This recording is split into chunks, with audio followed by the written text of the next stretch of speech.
எடுத்தவங்க வாசிக்கலாம். ரோமர் 1வது அதிகாரத்துடைய 21வது வசனத்தை வாசிக்கலாம்.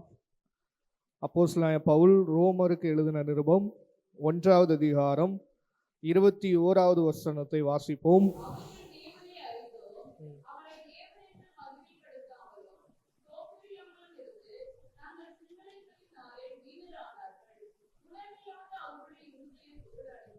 கவனிங்க எல்லாரும்.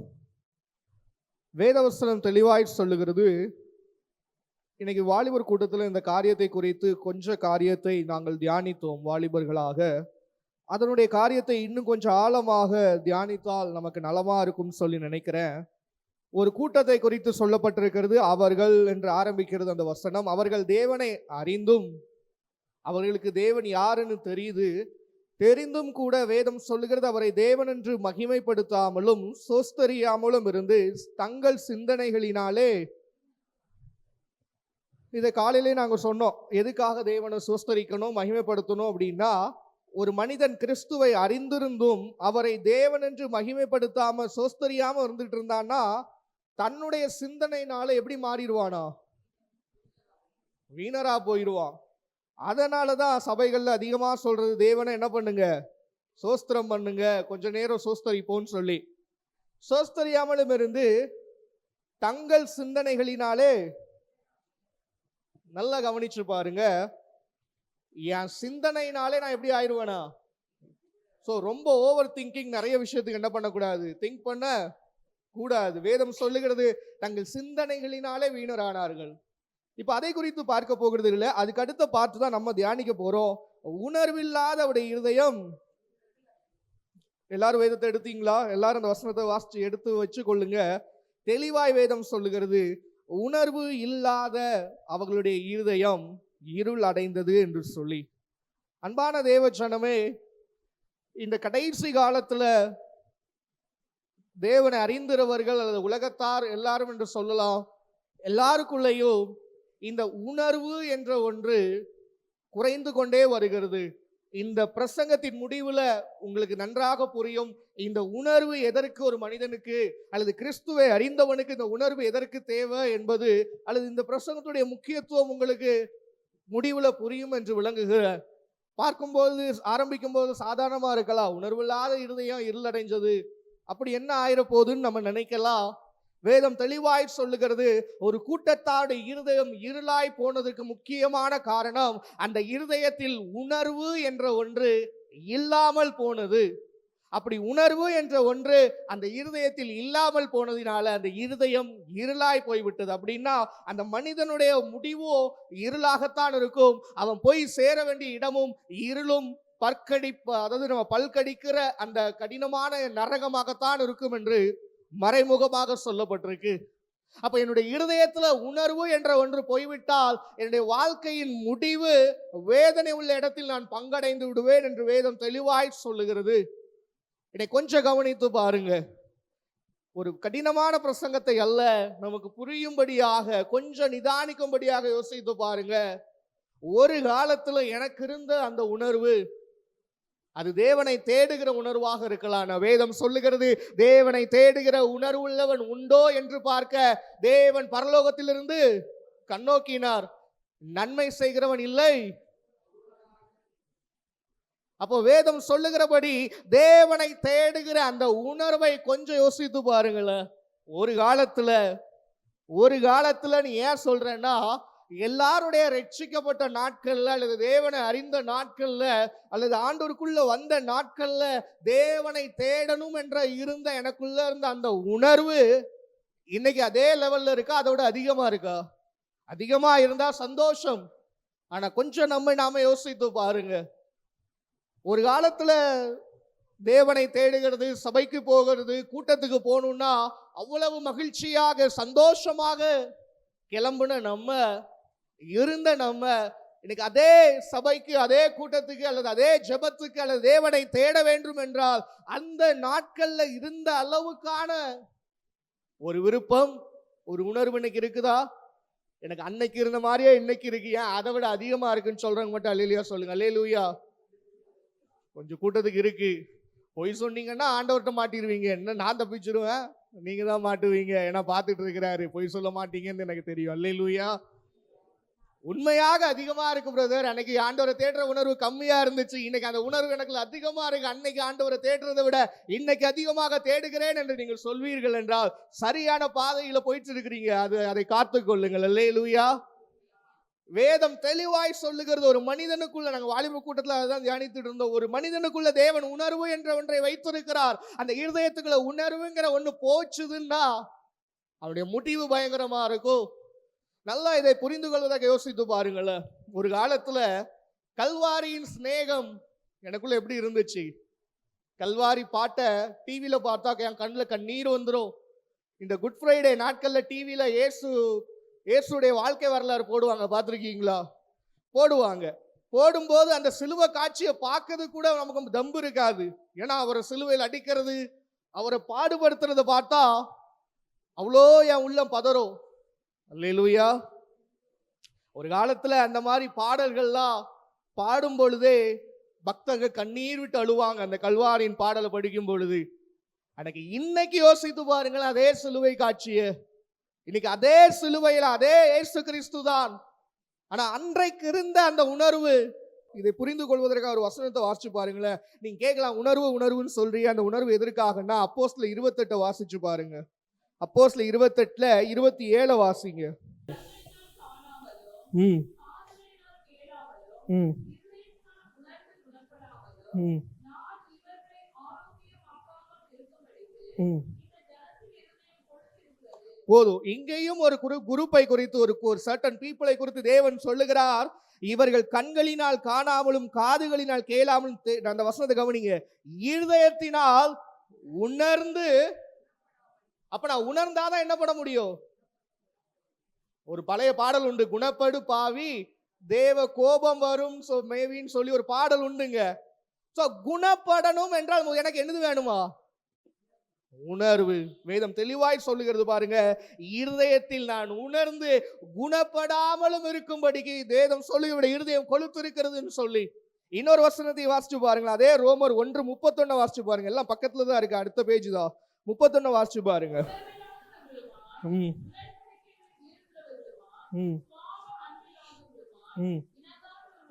போதும். இந்த வேதம் சொல்லுகிறது, கடைசி கூட்டத்தில் ஒரு குரூப் ஆஃப் பீப்புள் இருப்பாங்க. அவங்க எப்படிலாம் இருப்பாங்கன்னு சொல்லி 30 இருந்து போட்டிருக்கு, 29 இருந்து போட்டிருக்கு. அதுல ஒரு வார்த்தை சொல்லப்பட்டிருக்கு 31, உணர்வில்லாதவர்களுமா இருப்பார்கள். அன்பான தேவ ஜனமே, வேதம் தெளிவாய் சொல்லுகிறது, கடைசி காலத்துல ஜனங்கள் உணர்வற்றவர்களா இருப்பார்கள் என்று சொல்லி. வேதம் ஒரு வார்த்தையை சொல்லியிருக்கு என்றால் அது கண்டிப்பாக நிறைவேறும். அல்லேலூயா, அல்லேலூயா. இன்னைக்கு அதனாலதான் அந்த வார்த்தை தைரியமாய் சொல்லுகிறேன். நம்முடைய இருதயத்துல அந்த நாட்கள் தேவன் வைத்திருந்த உணர்வு இன்றைக்கு இருக்கான்னு கொஞ்சம் யோசித்து பாருங்க. நான் கல்வாரியின் அன்பை பற்றி சொன்னேன்ல, கல்வாரியின் அன்பை ஒவ்வொரு கிறிஸ்தவனும் நினைக்கும் பொழுதெல்லாம் அந்த கல்வாரியின் அன்பு என்னை உறுத்தணுங்க. நிறைய நாள் ஆண்டவர்கிட்ட நான் ஜெபிக்கும் போது கேட்கறது, உங்களுடைய அன்பை உணர எனக்கு உதவி செய்யுங்க. ஏன்னா சில நேரத்துல கல்வாரியை நினைச்சா கூட அது ஏதோ சின்ன விஷயம் போல நினைச்சிட்டு போய்விட்டு கொண்டு இருக்கிற. அப்போ நினைக்கும் போது ஆண்டவர்கிட்ட கேட்பேன், ஆண்டவரே உங்க அன்பை உணர முடியாதபடி ஏதோ ஒன்று என்ன தடுக்குது, அந்த கல்வாரியின் அன்பை நான் உணரணும் ஆண்டவரேன்னு சொல்லி கேட்கும் பொழுது, அவர் சமூகத்துல ஜெபிக்கும் பொழுது அந்த கல்வாரியின் அன்பை ஆண்டவர் ஊற்றுவாரு, கண்கள் இருந்து கண்ணீர் வடியும். அல்லேலூயா, அல்லேலூயா. நல்லா யோசித்து பாருங்களேன். நான் ஒரு காலத்துல நம்ம எப்படி இருந்தோம்னா, அந்த கல்வாரியின் அன்பை உணர்ந்தவனா இருந்த, இயேசுவின் அன்பை உணர்கிறவனா இருந்த, ரட்சிக்கப்பட்ட புதுசுல அந்த தேவனுக்காக நான் வைராக்கியமா இருந்த காலத்துல அவருடைய அன்பு, அவரை தேடணும் என்கிற உணர்வு எனக்குள்ள அதிகமாய் மேலோங்கி காணப்பட்டது. ஆனா நாட்கள் செல்ல செல்ல அந்த உணர்வு மெதுவாக எனக்குள்ள குறைந்து கொண்டு வருகிறது. இது பிசாசு வைத்திருக்கிற ஒரு விதமான வஞ்சகம். வேதம் சொல்லுகிறது, கடைசி காலத்தில் ஜனங்கள் உணர்வு அற்றவர்களா இருப்பார்கள். அல்லேலூயா. இன்னைக்கு மனிதனுடைய நிலைமை எப்படின்னா, ஒரு காலத்துல ஒரு மனிதன் நமக்கு உதவி செய்தான் என்றால் மக்கள் எப்படி இருப்பாங்கன்னா, அந்த நன்றி உணர்வா இருப்பாங்க. சொல்லுவாங்க, நீங்க செய்த இந்த உதவியை வாழ்நாள் ஃபுல்லா. ஆனா இன்னைக்கு நன்மை செய்தவர்களை கூட அடுத்த நேரத்துல மறந்து விட்டு அதே நபருக்கு தீமை செய்கிற ஜனங்களாய் போய் கொண்டிருக்கிறார்கள். கிறிஸ்தவர்களும் இதில் உண்டு. அல்லேலூயா. இன்னைக்கு யோசித்து பாருங்கள், ஒரு மனிதன் எனக்கு உதவி செய்தால் அது கிறிஸ்தவனானாலும் சரி, இயேசு அறியாதவனாலும் சரி, ஒரு நன்றி உணர்வு இருக்கும். இவ்வளோ கஷ்டத்துல நமக்கு இவங்க உதவி செஞ்சாங்க, நம்ம கஷ்டப்படும் போது இவங்க தான் நம்மளை பார்த்துக்கிட்டாங்கன்னு சொல்லி. ஆனா இன்னைக்கு மனிதனுடைய எண்ணம், அது கிறிஸ்துவை அறியாதவனும் சரி கிறிஸ்துவை அறிந்தவனுக்குள்ள இந்த நன்றி உணர்வு என்பது தேவன் பேர்லயும் குறைஞ்சிட்டே தான் வருது, மனுஷர் பேர்லயும் குறைஞ்சுக்கிட்டே தான் வருது. நல்லா யோசிச்சு பாருங்க. நான் சொல்றதை புரிந்து கொள்வதற்காக, நான் ரட்சிக்கப்பட்ட பொழுது அந்த கல்வாரி நண்பன் நான் யோசித்த பொழுது தேவன் தவிர எனக்கு எதுவும் வேணான்னு தானே இருதயத்தில் இருந்துச்சா இல்லையா? அப்படிலாம் இல்லைங்க. தேவன் கிட்ட வரும்போதே தேவன் ஏதாவது தருவார் தான் வந்தேன். யாரா வந்தீங்களா? அல்லேலூயா. அந்த கல்வாரி நண்பனா உணரும் பொழுது எனக்கு ஒண்ணுமே தேவைப்படலை, ஒன்னே ஒண்ணுதான் தேவைப்பட்டுச்சு, ஏசு போதும். அப்படிதானே? அவரோட தவிர எனக்கு எதுவும் வேணாம் தானே நான் இருந்தேன். அவரை தவிர எனக்கு எதுவும் தேவைப்படல. அவர் செய்த கல்வாரியின் தியாகம், அவர் எனக்காக சிலுவையில சிந்தின ரத்தம் எனக்கு பெருசா தெரிஞ்சது. என் ஏசு எனக்காக இத்தனை பாடுபட்டாரா, என் ஏசு எனக்காக கைகள்ல ஆணி அடிக்கப்பட்டாரான்னு சொல்லி அதை நினைச்சுக்கும் பொழுது ஏசு மேல எனக்கு கோபமும் வரல, ஆண்டவர்கிட்ட எது கேட்கணும்னு தோணல. ஆனா அதே நபர் ஏசு எனக்கு செய்த நன்றியை மறந்தவனாய். அல்லேலூயா. நான் சொல்றது புரியுதா? புரியுதுன்னு சொல்ற மட்டும் இல்லையா சொல்லுங்க. அல்லேலூயா. கொஞ்சம் யோசித்து பாருங்கள்ல. வேதம் ஒரு விஷயத்தை சொல்றதுன்னா அது முக்கியமான விஷயம். கடைசி காலத்தில் ஜனங்கள் உணர்வற்றவர்களா இருப்பார்கள் என்றால் அதில் கிறிஸ்தவர்களும் அடங்கும். அந்த கூட்டத்தில் நீங்களும் நானும் போய்விடக் கூடாது. ஏன்னா உணர்வு எனக்குள்ள போச்சுன்னா தேவன் எனக்கு 1000 இல்ல கோடி நன்மையை செஞ்சாலும் கூட என் இருதயத்துல இன்னும் அந்த நன்மையை செய்யலன்னு தான் இருக்குமே தவிர அவர் இத்தனை செய்த நன்மையை பார்க்க எனக்கு தோணாது. அல்லேலூயா. நல்லா யோசிச்சு பாருங்களேன். ஒரு காலத்துல தேவன்ட்ட எனக்கு எதுவுமே கேட்க தோணல. நான் அப்படிதான் இருந்தேன். நான் ரட்சிக்கப்பட்ட புதுசுல எனக்கு நல்லா ஞாபகம் இருக்கு, தேவனை தவிர எனக்கு எதுவும் வேணாம் தான் இருந்தேன். அவருடைய அன்பு எனக்கு போதுமா இருந்து எனக்காக கல்வாரி சிலுவையில செஞ்சுட்டாரு, இதை விட அவர் எனக்கு என்ன செய்ய வேண்டும் என்று சொல்லி. ஆனா இன்னைக்கு அதே தேவன்கிட்ட போயிட்டு இதை தரல அதை தரல இப்படின்னு யோசிக்கிறேனா, இத்தனை வருடம் என்னை உயிரோடு வைத்திருக்கிறதுக்கு நன்றியா இருக்கிறேனா? அப்ப ஏன் என்னால் நினைக்க முடியல? என்றைக்கோ அழிந்திருக்க வேண்டிய நான், என்றைக்கோ அழிந்திருக்க வேண்டிய நம்ம இன்னைக்கு உயிரோடு இருப்பது யாராலங்க சொல்லுங்க? யார் காப்பாத்துனது? நான் கண்ணீர் வடித்த பொழுது யார் கூட இருந்தது? அப்போ இந்த நன்றியை நான் உணர முடியாதபடிக்கு இத்தனை நன்மை செய்கிற தேவன் ஒவ்வொரு நாளும் என்னை பாதுகாக்கிறார் தெரியுமா? நான் வேலைக்கு நீங்கள் நானும் போயிட்டு வரும்போது நம்ம திறமையிலேயே போயிட்டு வரோம். நான் ஒரு இடத்துக்கு வெளியே போயிட்டு திரும்பி வரேன், இதே சென்னை பட்டணத்தில் எத்தனை விபத்துகள் ஒரு நாள் நடக்கு தெரியுமா? ஆனா ஏன் என்ன பாதுகாக்கிறார்? அப்ப இதெல்லாம் நமக்கு இன்னைக்கு புரியுறது இல்ல. இத்தனை நன்மை ஒவ்வொரு நாளும் செய்கிறார். இந்த சென்னை பட்டணத்துல ஒவ்வொரு நாளும் உணவு இல்லாம, ஒவ்வொரு நாளும் தூங்க வழி இல்லாம ரோட்ல பஸ் ஸ்டாண்ட்ல தூங்குறவங்களை பாக்குறீங்கல்ல, நமக்கு வீடு தந்திருக்கிறார் இல்ல? தந்திருக்காரா தரலையா? நான் அவர்களெல்லாம் பார்க்கும்போது ஆண்டவருக்கு நன்றி செலுத்துவேன். நான் அந்த இடத்துல படுத்திருந்தா அன்னைக்கு என்ன நிலைமையில உட்கார்ந்துருப்பேன்? ஒருவேளை அந்த இடத்துல நான் பிறந்திருந்தால், அவர்களுக்கு பையனா நான் பிறந்திருந்தா, அந்த இடத்துல ரோட்ல படுத்து இருக்கும் போது மற்றவர்கள் என்னை அற்பமாய் அவலமாய் பார்க்கும் போது என் மனநிலை எப்படி இருக்கும்? ஆனா நான் அப்படி இல்லாதபடிக்கு நல்ல தாய் தகப்பனை தந்து, நல்ல ஒரு வீட்டை தந்து, நல்ல ஒரு வேலையை தந்து நடத்துகிற தேவன் இத்தனை நன்மை செய்யும் பொழுது அதை நினைத்து பார்க்க கூடாதபடிக்கு என் இருதயத்தை உணர்வற்றவனாய் மாற்றிக் கொண்டிருக்கிறான் பிசாசு. அல்லேலூயா. இந்த உண்மையை புரிந்து கொள்ளுங்கள். இந்த உணர்வு இருந்தா மட்டும்தான் என் தேவன் எனக்கு செய்கிற நன்மை என்னால புரிந்து கொள்ள முடியும். ஒவ்வொரு நாளும் நம்மளை பாதுகாப்பது எத்தனை கிருபை தெரியுமா? ஒவ்வொரு நாளும் உண்ண உணவு, உடுக்க உடை, இருக்க இடம் தருவது எத்தனை கிருபை தெரியுமா? காரணம் இதெல்லாம் இல்லாமல் இந்த இந்திய தேசத்தில் எத்தனையோ பேர் இருக்கிறாங்க. ஏன் நமக்கு தருகிறார்? ஏன் நமக்கு அந்த கிருபையை ஆண்டவர் தந்துட்டு இருக்கிறாரு? நம்ம மேல் வச்ச அன்புங்க, நம்ம மேல் வைத்த அன்பு.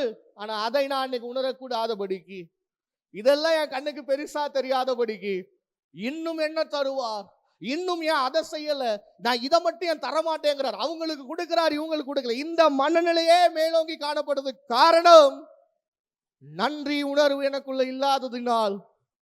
நான் தான் சொன்னேன், ஒரு காலத்துல நமக்கு ஒரு மனுஷன் நன்மை செஞ்சா அவ்வளவு நன்றியா இருப்போம்.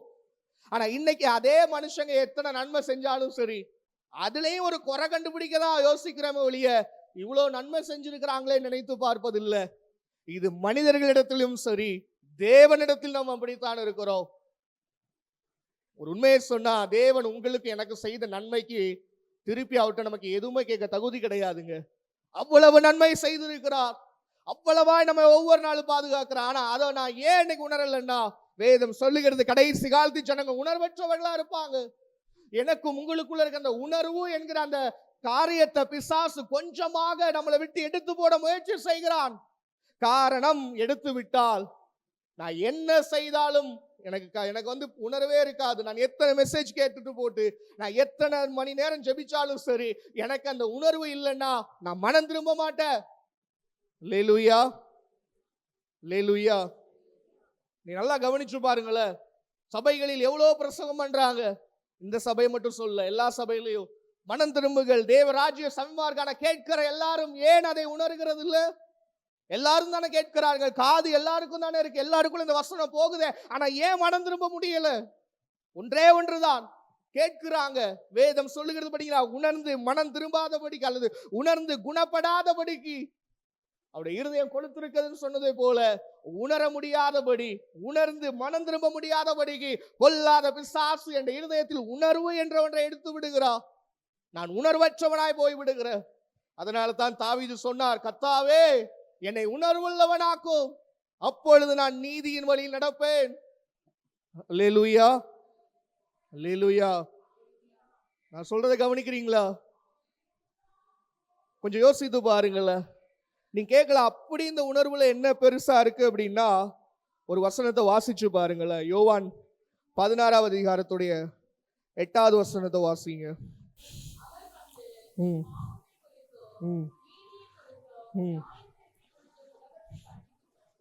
பரிசுத்த ஆவியானவருடைய முக்கியமான வேலைன்னு கொடுக்கப்பட்டிருக்கு. கவனிச்சு பாருங்க. அவர் வந்து பாவத்தை குறித்து, நீதியை குறித்து, நியாய தீர்ப்பு உலகத்தை கண்டித்து உணர்த்துவார்.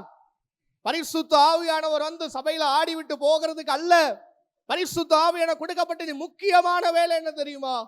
வேதம் தெளிவாய் சொல்லு, பாவத்தை குறித்து, நீதியை குறித்து என்னை கண்டித்து உணர்த்துவதற்காக. ஏன்னா ஒரு பக்கத்துல இருந்து பொல்லாத பிசாசு எனக்குள்ள அந்த உணர்வை எப்படியாவது எடுத்துடணும். உணர்வு இருக்க போய் தானே இவன் மனம் திரும்புதான், உணர்வு இருக்க போய் தானே இவன் தப்பு செஞ்சுட்டா உடனே திருந்துறான். அந்த உணர்வை எடுக்கணும்னு முயற்சி செய்யும் பொழுது பரிசுத்த ஆவியானவர் எனக்குள்ள இருந்து உணர்வை கொடுத்து கொண்டிருக்கிறார். அல்லேலூயா, அல்லேலூயா. நீ யோசிக்கலாம், தேவன் நமக்குள்ள தந்த உணர்வு நமக்குள்ள எப்படி போச்சு தெரியுமா? தேவன் ஒரு மனிதனுடைய இருதயத்தில் உணர்வை வைத்தார், உணர்வை வைக்காம இல்ல. ஆனா எப்படி அந்த உணர்வு நம்மளை விட்டு போச்சுதுன்னா, நான் காலையில யூத் மீட்டிங்ல அதுதான் பேசிட்டு இருந்தோம். ஒரு மனிதன் முதல் தடவை பாவம் செய்யும் பொழுது அவனுடைய இருதயம் அவனுக்குள்ள உணர்த்துகிறது, நீ செஞ்சது தப்புன்னு சொல்லி. அப்படிதானே? முதல் டைம் தப்பு செய்யும் போது இதயம் உணர்த்துது, இதை செய்யாதன்னு சொல்லி. ஆனா அந்த தவறை திரும்ப திரும்ப திரும்ப திரும்ப செய்யும் பொழுது அந்த உணர்வு அவனை விட்டு போய்விடுகிறது. அப்புறம் எத்தனை தடவை தவறு செஞ்சாலும் சரி, சபையில வந்துட்டு ஆண்டவர்கிட்ட ஒரு சாரி கேட்டு போயிட்டே இருப்பா. முதல் டைம் தப்பு செஞ்சான்னு வச்சுடுங்களேன், உள்ள வரதுக்கே பயப்படுவான். ஐயோ நம்ம தப்பு செஞ்சுட்டோம், சபைக்குள்ள போறோமே அப்படின்னு ஒரு பயம் வரும். முழங்கால் படிட்டு தேவனுக்கு முன்னாடி ஒரு பாவிய போல உணர்வான். ஆண்டவரே நம்ம மன்னிச்சிருங்கம்பா. ஆனா அந்த தவறை தொடர்ந்து தொடர்ந்து தொடர்ந்து ஒரு மனிதன் செய்யும் பொழுது என்ன ஆகுது தெரியுமா? அந்த உணர்வு எல்லா நாளும் இருக்காது, அப்படியே மழுங்கடிக்கப்படுகிறது. உணர்வு குறைந்து கொண்டு ஒரு நாள்ல அந்த உணர்வு அவனை விட்டு போய்விடுகிறது. அதனால தான் தப்பு செஞ்சு செஞ்சு செஞ்சு பழகினவங்களுக்கு என்னதான் நம்ம சொன்னாலும் சரி காதுலே ஏறது இல்ல. அல்லேலூயா. இன்னைக்கு இந்த நிலைமையில நம்ம யாராவது இருப்போம்னு சொன்னா, தயவு செய்து ஆண்டவர் உங்களோடும் என்னோடு தான் பேசி கொண்டிருக்கிறார். கர்த்தருடைய அன்பை உணர முடியுதான்னு ஒரு நிமிடம் யோசிச்சு பாருங்களேன். கல்வாரியின் அன்பை என்னால இன்னைக்கு உணர முடியுதா? உணர்வதுன்னா அப்படியே பாட்டு பாடிட்டு போறது இல்லைங்க. நான் அதை யோசிக்கும் பொழுது, இத்தனை பாடுபட்டாரா? இவ்வளவாய்? நல்லா யோசிச்சு பாருங்கள்ல. இதை புரிவதற்காக சொல்லுகிற, நம்ம ரோட்ல போயிட்டு இருக்கிறோம், ஒரு மனிதன் அடிபட்டு கிடக்கிறான்னு வச்சுடுங்க, என்ன கவனிங்க. நம்ம ரோட்ல போயிட்டு இருக்கிறோம், ஒரு விபத்து ஏற்பட்டுட்டு ஒரு மனிதன் அடிபட்டு ரத்தத்துல இருக்கிறான்னு வச்சுடுங்க. ஒரு காலத்துல பாத்தீங்கன்னா அந்த ரோட்ல போற எல்லாரும் வண்டியை நிப்பாட்டி அலறி பதறிட்டு போய் அவனை காப்பாத்துவாங்க. ஆமாவா இல்லையா? ஆனா இன்னைக்கு இருக்கிறாங்க ஒரு சில பேர், இன்னைக்கும் யாராவது விழுந்துட்டா உடனே வண்டியை நிப்பாட்டி காப்பாத்துறவங்க இருக்காங்க. ஆனா ஒரு சிலர் எப்படி தெரியுமா? அப்படி பார்த்துட்டு பரவாயில்ல, உயிர் போகல. அல்லேலூயா. அப்படிதானங்க நடக்குது. கொஞ்சம் பேர் காப்பாத்த நினைக்கிறாங்க. ஏன் அந்த இது இல்ல? ஒரு காலத்துல ஜனங்கள் அப்படித்தானே இருந்தாங்க. ஒருத்தருக்கு அடிபட்டுச்சுன்னா தனக்கு அடிபட்டதை போல, தனக்கு ஏதோ நடந்தது போல போற ஜனங்கள் இன்னைக்கு அநேக நேரத்துல ரோட்ல அடிபட்டு கிடந்தா கூட சரி உயிர் போல, சரி நல்லாதான் இருக்கான் அப்படின்னு அந்த ஆளை போயிட்டு இருக்கிறவர்களா இருப்பதற்கு காரணமும் இந்த உணர்வு தான். இந்த உணர்வு நமக்குள்ள இருந்து போறதுனாலதான் நம்மை சுற்றி என்ன நடந்தாலும் சரி, எத்தனை பிரசங்கங்களை நான் கேட்டாலும் சரி, மனம் திரும்பு மனம் திரும்புன்னு எத்தனை பேர் பிரசங்கிச்சாலும் சரி கேட்கிறேன். எனக்கு புரியுது, என் மூளைக்கு தெரியுது, கரெக்டா தான் சொல்றாங்க, எனக்கு தான் சொல்றாங்க, நான் மனம் திரும்ப வேண்டிய காரியம் இருக்குன்னு எனக்கு தெரியுது. ஆனா அடுத்துக்கு மேல என்னால செய்யவே முடியாது. காரணம், வேதம் தெளிவாய் சொல்லுகிறது, உணர்ந்தால்தான் ஒரு மனிதன் குணப்பட முடியும். அந்த உணர்வதா என்னை விட்டு பிசாசு எடுத்து போடுகிறா. அன்பான தேவச்சனமே, ஒரு நிமிடம் யோசித்து பாருங்க. நான் மறுபடியும் இந்த கல்வாரின் அன்பையே சொல்றதுக்கு ஒரு காரணம் உண்டு. ஏன்னா கல்வாரின் அன்பின் உணர்வு எனக்குள்ள என் வாழ்க்கை முழுவதும் இருந்தால் மட்டும்தான் அவருக்காக நான் வாழ முடியும். நன்றாய் புரிந்து கொள்ளுங்க இந்த காரியத்தை. மறுபடியும் சொல்லுகிறேன், ஒரு மனிதனுக்குள்ள கல்வாரியின் சிநேகத்தை உணர முடிந்தால் மட்டுமே அவனால் கிறிஸ்துவுக்காக வாழ முடியும். என்ன துன்பம் வந்தாலும் சரி, என்ன உபத்திரம் வந்தாலும் சரி, அந்த கல்வாரியின் உணர்வு அவனுக்குள்ள இருந்துச்சுன்னா கர்த்தருடைய சிலுவையை நோக்கி பார்ப்பான். அவர் பட்ட பாடுக்கு இந்த பாடு எம்மாத்திரம் சொல்லிட்டு போயிடுவான். அல்லேலூயா, அல்லேலூயா.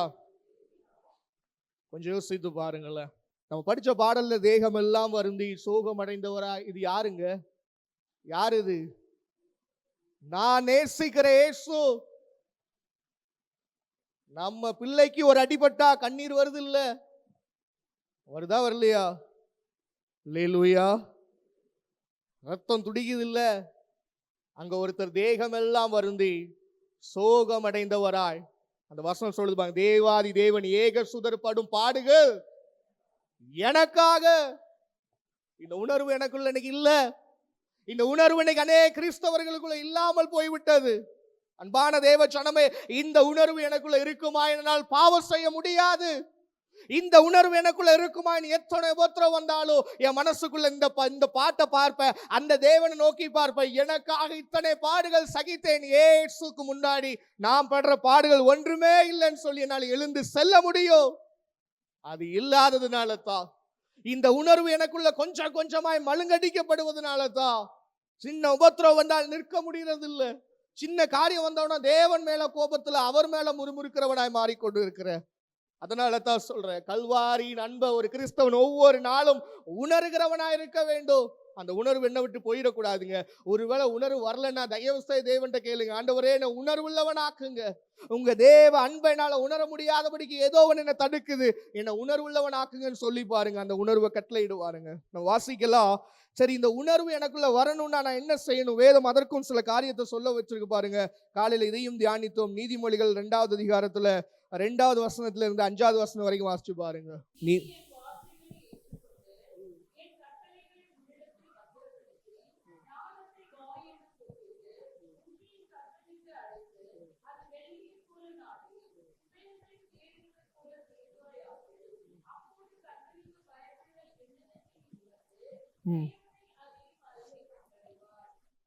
போதுங்க, போதும். எல்லாரும் எடுத்தீங்களா? நீதிமொழி 2:2 முதல் 5. 5வது வசனம் தெளிவாய் சொல்லுது, அப்பொழுது கர்த்தருக்கு பயப்படுதல் இன்னதென்று நீ உணருவ. எப்போ உணருவ? 2வது வசனம், என் வார்த்தைகளை ஏற்றுக்கொண்டு கட்டளைகளை உன்னிடத்து பத்திரப்படுத்து. அன்பான தேவச்சனமே, ஒருவேளை நம்ம இவ்வளவு நேரம் தியானிச்சோல்ல, ஆமா எனக்குள்ள உணர்வு கம்மியா தான் இருக்கு, முன்னாடி மாதிரி தேவனை தேடுகிற எனக்கு உணர்வு இல்லை, முன்னாடி இருந்த சந்தோஷம், சபைக்கு போகணும்னா கூட்டத்துக்கு போகணும்னா அந்த உணர்வு இன்னைக்கு இல்லை, முன்னாடி கல்வாரின் சிநேகத்தை நான் உணர்ந்த விதம் வேற, இன்னைக்கு என்னால் அதை உணர முடியல. நீங்க சொல்றது கரெக்டு தான்.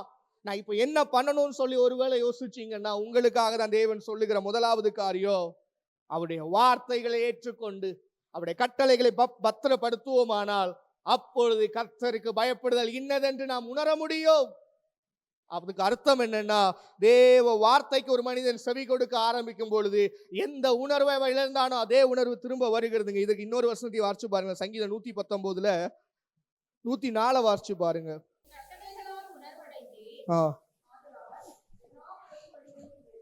உமது கட்டளைகளால். அப்ப உணர்வு எங்கதான் இருக்கு? இந்த வேத வசனம் தான்.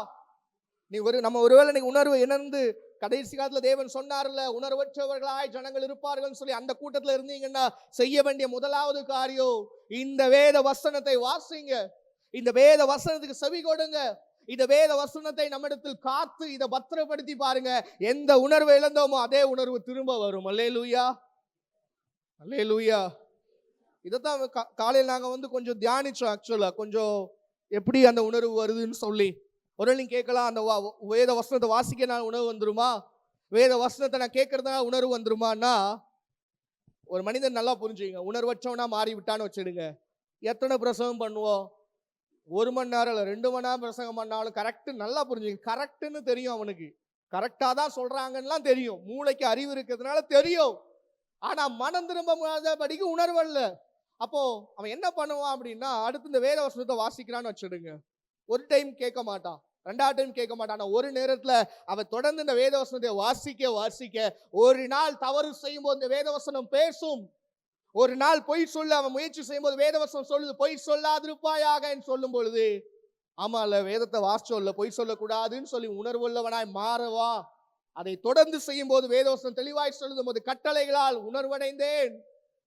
அன்பான தேவ சனமே, உணர்வு என்பது ரொம்ப முக்கியம். அது என்னை விட்டு போயிட்டுன்னு வச்சிடுங்க, அவ்வளவுதான். நான் என்னதான் ஆனாலும் புரிஞ்சுக்க மாட்டேன், எத்தனை பேர் சொன்னாலும் என்னால புரிஞ்சுக்க முடியாது. கடைசி வரைக்கும் நான் பண்றது கரெக்ட், எனக்கு தோன்றது கரெக்ட்னு இருப்பேன். இந்த வசனத்துல சொல்றாரு பாருங்க, உமது கட்டளைகளால் உணர்வடைந்தேன்னு சொல்லி. அப்ப நம்ம என்ன செய்யணும்னா, வேத வசனத்துக்கு நேராக வரணுங்க. வேத வசனத்தை அனுதினமும் வாசிக்கணும், அனுதினமும் வேதத்தை வாசிக்கணும். இந்த வேத வசனத்தை வாசிக்க இந்த வேத வசனம் நம்மோடு பேச ஆரம்பிக்கும். மகனே, நீ போயிட்டு இருக்கிற பாதை தவறு, இதுல ஆபத்து இருக்கு, இதை செய்யாதன்னு சொல்லி ஒவ்வொரு நாளும் இந்த வேத வசனம் பேச எந்த இருதயம் உணர்வற்றதாய் போனதோ அந்த இருதயத்துல உணர்வு திரும்ப வர ஆரம்பிக்கும். அல்லேலூயா, அல்லேலூயா. இந்த வசனத்தை நீங்க வாசிக்காம விட்டீங்கன்னு வச்சுடுங்க, உங்க இருதயம் கண்டிப்பா உணர்வற்றதா மாறும். நீங்க நல்லா தானே சோதிச்சு பாருங்க, அதுக்காக சோதிச்சு பாருங்கன்னு வேத வசனத்தை வாசிக்கதை விட்டுறாதுங்க. நீ தானே சோதிச்சு பார்க்க சொன்னன்ட்டு. அல்லேலூயா. ரிவர்ஸ்ல சோதிச்சிடாதுங்க. வாசிக்காம இருந்தீங்கன்னா வாசிங்க, நீ தானே சோதிச்சு பார்க்க சொன்னு வாசிச்சுட்டு இருக்கிறத விட்டுட்டு சோதிச்சு பார்க்க போறேன்னு சோதனையில இறங்கிறாதுங்க.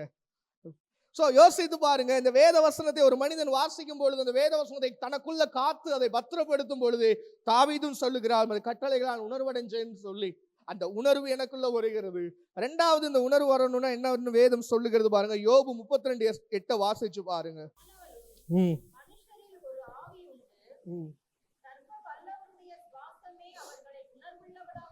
போதும், என்னது உணர்வு உள்ளவனாக்குமா? எல்லாரும் சொல்லுங்க, அப்பதான் எல்லாரும் எடுத்திருக்கீங்க நம்புவேன். சர்வ வல்லவருடைய சுவாசம். இன்னொரு வசனத்தை வாசிங்க, யோவான் 20:22. யோவான் 20:22. இந்த வசனத்துக்கு அந்த வசனத்துக்கு ஒரு கனெக்ட் இருக்கு, அதனாலதான். போதும், இன்னொரு வசனத்தை வாசிச்சுங்க, வாசிச்ச வசனம் யோவான் 16:8. இப்போ வாசிங்க, 3க்கும் அர்த்தம் புரியும் பாருங்க.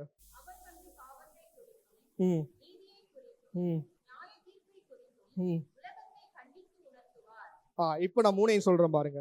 யோபுல சொல்லப்பட்டிருக்கு, சர்வ வல்லவருடைய சுவாசமே அவர்களை உணர்வுள்ளவனாக்கும்.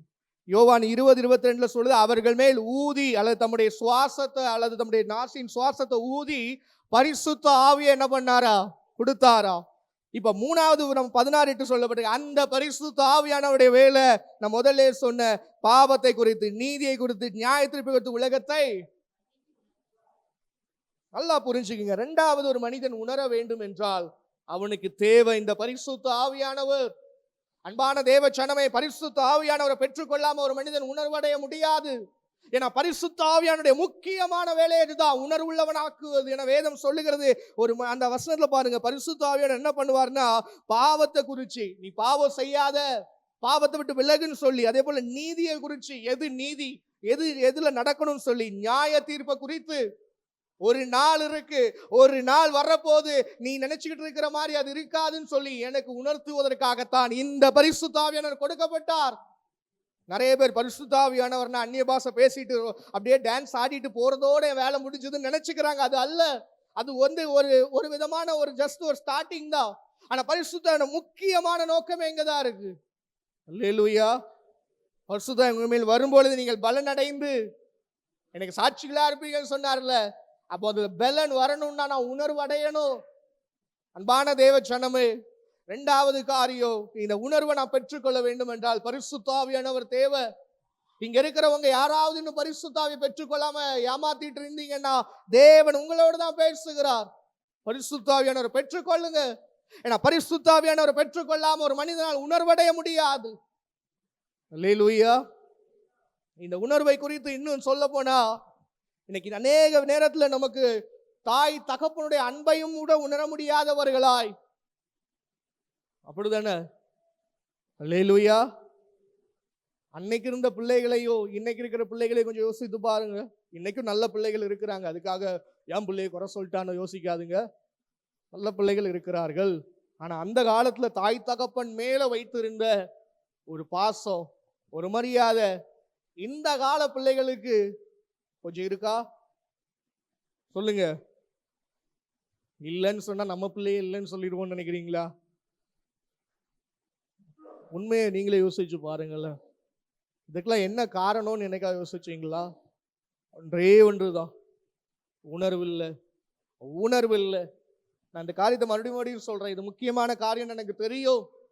இந்த காரியம் இருந்தால்தான் என்னால் தேவனையை தேடவே முடியும். இந்த காரியம் இருந்தால்தான் கர்த்தருடைய மேல் அன்பை என்னால் உணர முடியும். இந்த காரியம் இருந்தால்தான் நான் தேவ அன்பை உணர்ந்து அவருக்காக வாழவே முடியும். இதனால தான் இந்த பொல்லாத பிசாசு அந்த உணர்வை என்னை விட்டு எடுத்து போடணும் முயற்சி செய்கிறா. அப்படி எடுத்து போடுகிறதுனால தான் கடைசி காலத்தில் அநேகர் உணர்வற்றவர்களா இருப்பார்கள் என்று வேதம் சொல்லுகிறதுங்க. அதனாலதான் தாவீதும் சங்கீதத்தை நீங்க நிறைய இடத்துல எழுதியிருப்பாரு, என்னை உணர்வுள்ளவன் ஆக்குங்க, என்ன உணர்வுள்ளவன் ஆக்குங்க அப்படின்னு அவர் கெஞ்சிருப்பார் நிறைய இடத்துல. ஏன்னா தாவீதுக்கு நன்றாக தெரியும் இந்த உணர்வை என்னை விட்டு எடுத்து போட்டுட்டான் பிசாசு, எடுத்து போட முயற்சி செய்கிறான்னு சொல்லிதான் தாவீது நிறைய இடத்துல எழுதியிருப்பார், ஆண்டவரே என்னை உணர்வுள்ளவனாக்குங்க ஆண்டவரேன்னு சொல்லி. இன்னைக்கு நம்மளை ஒரு நிமிடம் யோசிச்சு பாருங்க. நாம் எவ்வளவு நாளும் ஜெபிக்கலாம், நான் எவ்வளவு பெரிய ஆளா இருக்கலாம், ஒரு நிமிடம், ஒரே ஒரு நிமிடம் உணர்வுள்ள இருதயம் எனக்குள்ள இருக்கா? என் தாய் தகப்பன் எனக்காக செய்யற காரியத்தை நான் உண்மையிலே உணர்ந்து கொள்றேனா? அல்லேலூயா. நிறைய பேருக்கு அவர்கள் தாய் தகப்பன் ஆகும்போதுதான் தாய் தகப்பனுடைய வேதனை புரியும், அப்படிதானங்க? அல்லேலூயா. இன்னைக்கு பிளஸ்ஸனை வளர்க்கும் போது எனக்கு தெரியுது எங்க அம்மா அப்பா எவ்வளவு பாடுபட்டு இருப்பாங்கன்னு சொல்லி. அல்லேலூயா. இன்னைக்கு தாய் தகப்பனுடைய மதிப்பை நம்ம யோசிச்சு ஆமா இல்ல எவ்வளவு கஷ்டப்பட்டு இருப்பாங்கன்னு சொல்லி. இன்னைக்கு நம்மளை கொஞ்சம் யோசித்து பாருங்க. நிறைய காரியத்தை நம்ம சொன்னேன். மனிதர் டு மனிதர் நன்றி உணர்வு எப்படி இருக்குன்னு சொன்னேன். தேவனுக்கும் எனக்கும் உள்ள அந்த நன்றி உணர்வு இன்னைக்கு எப்படி இருக்குன்னு சொன்னேன். இதெல்லாம் விளையாட்டா எடுத்துக்கொள்ளாதிருங்க, எளிதா எடுத்து விட்டு கடந்து விடாதிருங்கள். ஏன்னா இது பிசாசின் ஒரு தந்திரம். இந்த உணர்வு எனக்குள்ள போயிடுச்சுன்னா மறுபடியும் அதை சொல்லிட்டே இருக்கிறதுக்கு ஒரு காரணம் இருக்கு. அந்த தேவனை தேடுகிற கூட ஒரு நாள் நான் மாட்டேன்.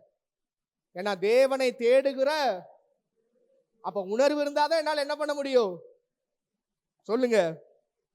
தேவனை தேடவே முடியும். இன்னைக்கு ஏன் என்னால, எனக்கு தெரியுது ஜெபிக்கணும்னு நினைக்கிறேன், ஆனா ஜெபிக்க முடியல. என் அறிவுக்கு தெரியுது, என் மூளைக்கு தெரியுது நம்ம தப்பு பண்றோம் ஜெபிக்கணும்னு சொல்லி, ஆனா ஏன் முடியல? ஏங்க முடியல? உணர்வு இல்லை. அதனால தான் எல்லாத்துக்கும் ஒரே வழின்னு தெரிஞ்ச தாவீது சொன்னா, அந்த உணர்வு எனக்குள்ள தாருங்கன்னு சொல்லி. இரண்டாவது நம்ம பார்த்தோம்ல, இந்த உணர்வு எனக்குள்ள வர வேண்டும் என்றால் அந்த பரிசுத்த ஆவியானவர் எனக்குள்ள வர வேண்டுங்க. இந்த பரிசுத்த ஆவியானவர் எனக்குள்ள வரும்பொழுது அவர் செய்கிற முக்கியமான காரியம் எனக்குள்ள உணர்வை கொடுத்துக்கிட்டே இருக்கிறாரு. நான் வழி தவறும் போது சொல்றார், தம்பி நீ போற வழி தப்பு. நான் கோவப்படும் போது சொல்றார், தம்பி நீ கோவப்படாத. எனக்குள்ள கசப்பு வைராக்கியம் வரும்போது சொல்ற, அந்த கசப்பு வைராக்கியம் உனக்கு வேண்டாம், இதை ஒன்னிலிருந்து எடுத்து போடுன்னு சொல்லி. பரிசுத்த ஆவியானவர் இல்லைன்னா எனக்கு இந்த உணர்வே இருக்காது. அப்புறம் நான் எப்படிங்க உணர்வடைந்து அவருக்காக வாழ முடியும்? அதனாலதான் இயேசு நான் போன பின்னாடி ஒரு தேற்றவாள் நான் அனுப்புவேன்னு சொல்லி அந்த பரிசுத்த ஆவியானவரை நமக்கு வாக்குத்தத்தம் பண்ணினாருங்க. இந்த மாலை வேளையில தேவன் உங்களுக்கும் எனக்கும் தான் பேசி கொண்டிருக்கிறார். ஒருவேளை இந்த பிரசங்கத்தை நீங்க எப்படி எடுத்துக்கொள்றீங்க, எழுத எடுத்துக்கிறீங்களான்னு எனக்கு தெரியாது. ஆனா தேவன் தந்ததுனால தைரியமாய் நான் பேசுகிறேன். இந்த உணர்வு ரொம்ப முக்கியம். இந்த உணர்வு இல்லைன்னா தேவனுக்காக என்னால் வாழவே முடியாது என்பதை தயவு செய்து புரிந்து கொள்ளுங்க.